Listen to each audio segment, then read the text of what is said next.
Chapter 22. Boots. I had two pairs of boots, AB and GP. There is some conjecture as to what those letters mean. Some say AB stands for ankle boot, whereas others say it stands for ammunition boot, a hangover from World War II.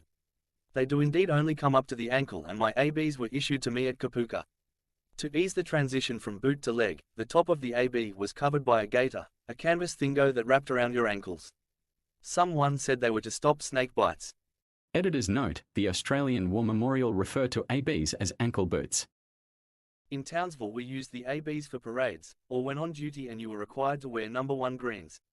Number 1 greens were a heavily starched short-sleeved shirt and shorts. That's right, shorts. We didn't wear gaiters with shorts, that would look silly, so someone invented the putty. That was a thin strip of woolen material in olive drab color that wrapped around the ankles to cover the gap from your AB boot to your socks. The hard part was aligning the end of the putty to the outside of the ankle. So tying it on was like doing up a tie. Sometimes a tie would be too long and sometimes it'd be too short. It was the same for the putty. Sometimes it would end at the front of the ankle and sometimes it would end at the back. The solution was to wrap it slightly loose on your ankle so that when it was fully wound it could be adjusted into place. The danger of course was that while marching on parade the bloody thing would unravel and all the boys behind you would trip over it and come a gutser. I don't think the RSM would have liked that. Oh, I forgot to mention that the toe of the AB boot had to be spit polished, you know, it had to have a brilliant shine much like a mirror. In the hot tropical Queensland sun they lasted about 10 minutes before they went dull. Someone said to use One Go, a commercial liquid polish which put a protective layer onto the spit polish. It lasted about 20 minutes before it went dull. In addition, when your foot started to sweat and the sweat seeped out through the stitching, it turned the polish white. I don't think the RSM would have liked that either. Still, the AB boots were comfortable, but they were hopeless in the jungle. That's why we had the GP, the general purpose boot. They laced a couple of inches up your ankle and that allowed us to do away with the gaiter. We laced them differently to the civilian equivalent. We tied a knot in the end of the lace and threaded it under the first eyelet. We then continued to thread the lace across the tongue, down through the eyelet, out through the next eyelet above and then threaded across the tongue, and so on. Once completed there was a rather neat single lace across each eyelet.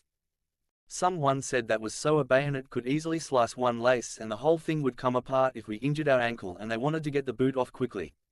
But we liked to lace our boots this way for another reason. As we were using a single lace, when we wanted to take the boot off we'd simply loosen the lace back up through some of the eyelets. None of the eyelets were unthreaded. That was great at night in the bush as we could easily and quickly get our boots back on by simply tightening the lace. No threading of eyelets was required. Beauty. The GPs were water resistant rather than waterproof. When they were new, or had plenty of polish on them, a digger could step through a puddle and no water would seep into his foot. However, after a couple of days in the bush, the toes became scuffed and water seeped in, particularly from wet grass while walking in the early morning dew. My father always drummed into us boys the need to polish our shoes. Before school every morning I would polish my shoes. My father said it protected the leather and preserved the stitching, so I cleaned my boots every day in the bush, whereas a lot of blokes didn't bother. So mine tended to be more water resistant than their boots. On non-ceremonial duties where we were wearing the GPs with shorts, we simple curled the socks over the edge of the GP for about an inch. The boots were heavier than their commercial equivalents because of a metal inner sole that protected diggers from punji sticks. I dunno if they worked because I dunno anyone who tested them, but besides making the boot heavier they were also hotter when marching on tarred roads because the metal plate seemed to trap the heat. In addition, you tended to swing your foot rather than lift it, so you modified the way you walked and marched in GPs. Overall, diggers were quite happy with the GP boot because it was new. There were two types, Dunlop and Seal. I liked the Dunlops. I had a wide foot and a high instep and I found them to be the most comfortable. The Seal boots tended to have a rather bulbous toe I thought, and they didn't look as good as the Dunlop boot. I think regs, artillery, blokes from Canberra and other dickheads liked the Seal boot. But enough of this esoteric bullshit, let's board those racing trucks and head out to high range. I don't have to tell you that high range was hilly, that's a given. But it didn't have quite the intensity of jungle as Mt Spec, and in some places it was quite dry. It was a good place to invoke more water discipline. We had more new blokes arriving and others leaving as the platoon sorted itself out in readiness for Vietnam. We worked hard and we were a well-disciplined group, or so I thought.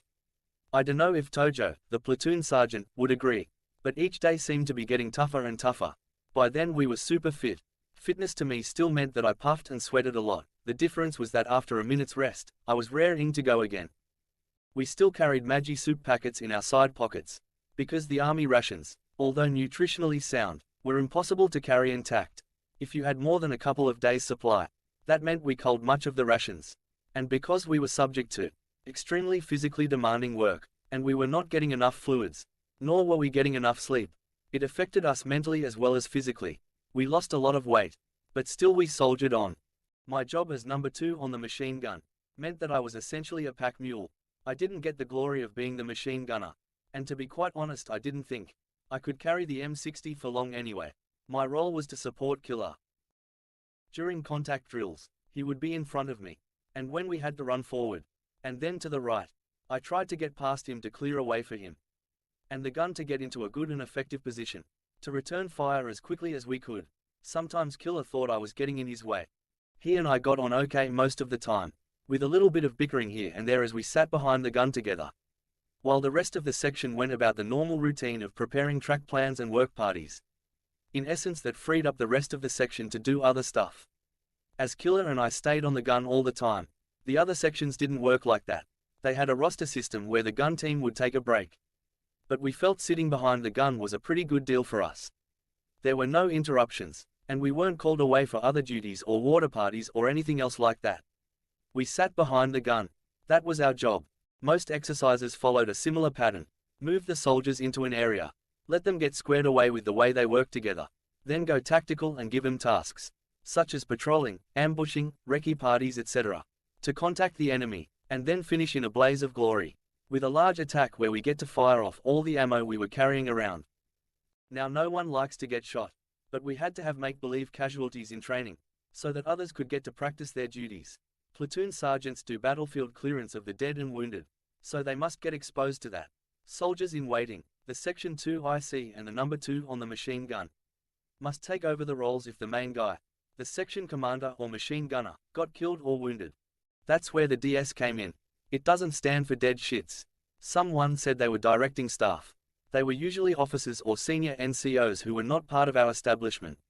Usually we never saw them before as they came from other units. So during the big battle at the culmination of an exercise, Killer would get killed off. That meant that I had to retrieve the machine gun and ammo. And I had to get the gun working as quickly as I could. That really pissed Killer off. He would have lugged the machine gun and ammo around for days on end. And when the chance came to really get stuck into firing the thing, the DS would kill him off. So we developed a strategy. When Killer was made a casualty, I would leave my rifle with him and take the gun and charge off like a man possessed, running and jumping and shooting in a manic state. The DS would be taken off guard and would try to catch up with me. This was in stark contrast to most machine gun groups who would argue with the DS.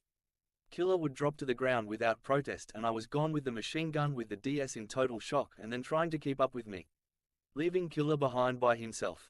Killer would wait a few moments and then he would start to move forward in leaps and bounds like a real trained digger. The DS moved about a fair bit and because they didn't know us, Killer would catch up with me unchallenged and we'd swap weapons back so he could start blasting away with his weapon. No DS ever caught on.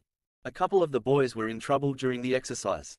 Digger from WA had to get winched out by helicopter due to heat exhaustion. They took him back to rear echelon somewhere and threw him in a tub with iced water. He said a few blokes went down with the same thing. I dunno if he got a root or not back there. I haven't mentioned Brownie yet, another Nasho from WA. One of nature's gentlemen. He was a forward scout, one of the best. He missed nothing. When he got a bee in his bonnet he would take off and we'd have a hard time trying to keep up. The dentist removed all his teeth just prior to the exercise, so he was out at high range with no teeth. It was quite funny really, but he was suffering as he could hardly eat anything. He had to soak the dog biscuits for some time before he could eat them. Poor bastard. The final part of the exercise would require us to walk to the racing trucks. They were a long way away and you guessed it, it was usually uphill. Our spirits would be high because the exercise was over, but the toll on our bodies was immense. We were tired, hungry and thirsty. But waiting at the racing trucks was the Sally Man, the Army's Salvation Army officer. On board his Land Rover were gallons of jube juice, flavored water, and it was ice cold. He was a lifesaver. Vietnam was going to be a cinch after what we were going through. I survived high range,